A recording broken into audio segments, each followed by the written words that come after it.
everyone, it's Hannah B again here. I hope that you enjoyed Kyle's lesson last week on character change and how that can make your writing more dynamic and interesting. While last week I focused on the terminology of theatre and the different roles you can expect to find in drama, this week I'm going to adapt on that but really focus on setting and creative writing and different ways to build a well-developed environment and atmosphere for your story or play to take place.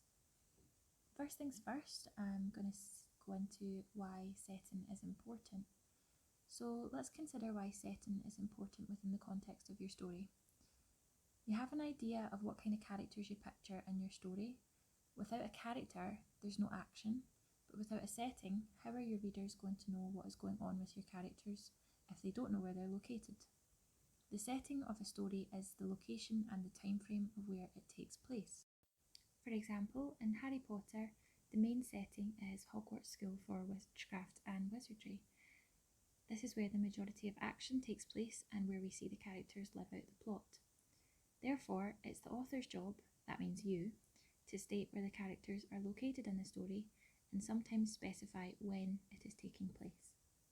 Even though the author may say where and when the story takes place, it is important to figure out how the reader is able to actually visualise what the setting looks like, feels like, smells like, sounds like, etc. And how do we do this? Well, this is something that we've gone through many times before. The author does this through the use of senses. There are 5 senses: sight, smell, taste, sound, and feel or touch. Without these senses, you'll have a hard time conveying how the sand feels between your toes or how the wind sounds when it howls through the trees in a storm. As the author, you have the ability to describe these senses in your story. You want your readers to feel like the story is actually taking place and that they're experiencing the scene that you're laying out for them. So in order to create your setting, you can outline this by first listing your senses, and this works as a sort of plan for your setting. I'm going to show you how I would list my senses by describing my back garden in the summertime as it is right now. So first of all, for sight, I can see the sun shining and casting shadows. I can see the washing line carrying clean clothes that are blowing softly in the breeze. For smell, I can smell the aroma of charcoal burning on my neighbour's barbecue.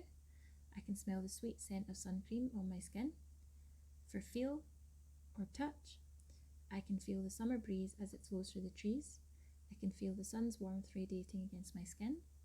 I can feel the icy cold frozen drops of ice lolly that is melting in my hand. For taste, I can taste the strawberry flavour of the ice lolly that I am eating. And for hear, lastly, I can hear a dog barking in the distance and it's echoing around the houses, and I can also hear the birds tweeting. Now I'm going to show you how to pull these senses together and use them to describe your setting. It's important to remember that you don't need to use every sense, but consider the ones that are necessary and the ones that contribute to the development of the setting that you are trying to build.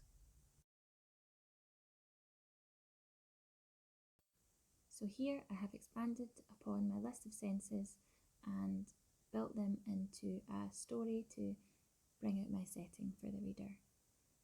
I'm sitting in the garden in the height of summertime, basking in the rare Scottish heat.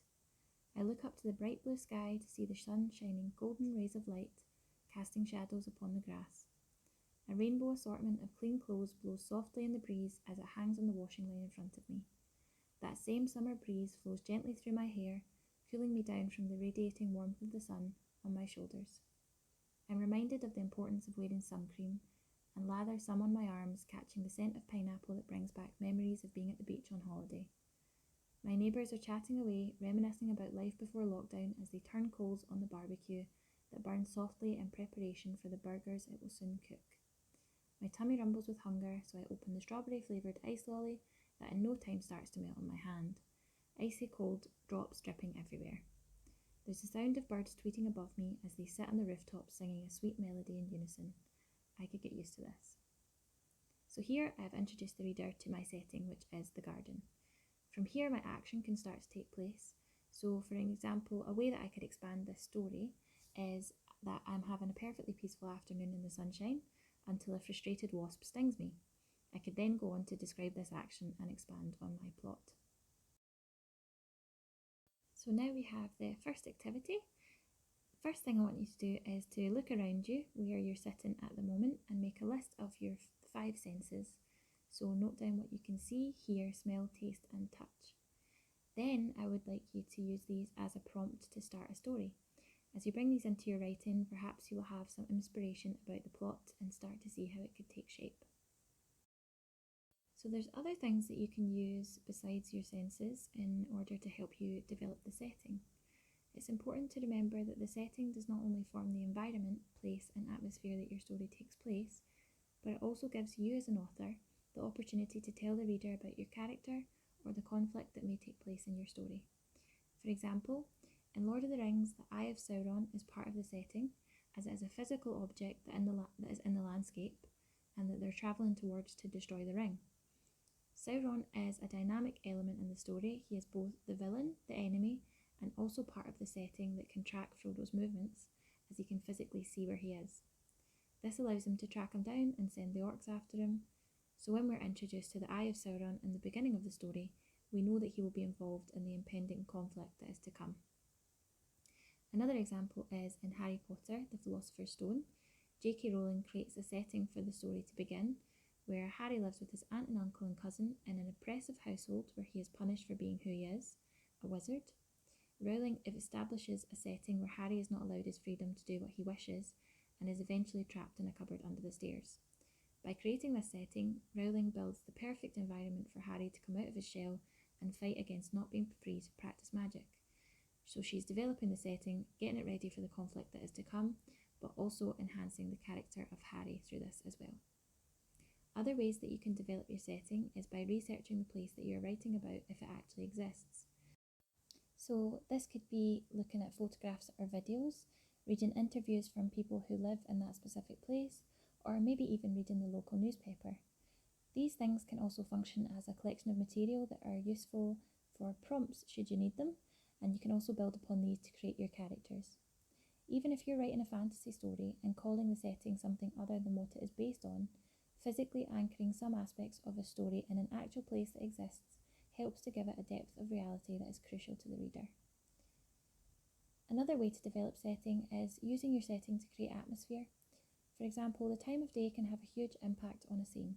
Nighttime scenes can be used to increase tension through darkness, a character's fear of the unknown.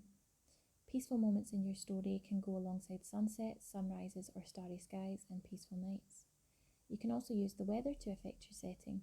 By opening your story with sunshine and light, the reader is lulled into a sense of peace, security, and is calm. However, if you open your story with a thunderstorm, or perhaps a thunderstorm suddenly starts from nowhere, this can then therefore establish tension again. And lastly, another way to develop setting is also to use specific details where you can. For example, if I'm describing a bug that is flying about or a bird tweeting in the trees, it's much more interesting to a reader if I specifically name it. For example, is it a wasp buzzing around, or a ladybird fluttering its wings in the wind, or is it a crow angrily cawing, or a swallow softly singing? These details can also enhance your setting, for example, by naming birds or insects that are native to Scotland or some other place. You are developing your setting even more. Okay, so lastly, I have another activity for you guys to do. Channeling what you've learned today, pick your favourite place in the world and start to write about it. Remember to talk about what you can see, hear, smell, taste and touch. Use specific details and research the place that you're writing about. Think about your character and what you've learned from Kyle over the past few weeks, and consider how the setting will impact them. How will they feel as a character being there? Do they love it? Do they hate it where they are? How can you show this to the reader? Let your imagination run wild. Remember to share any stories or things that you've been working on with the Make and Create page, and we can share your wonderful creations. And lastly, have a great week in the sun.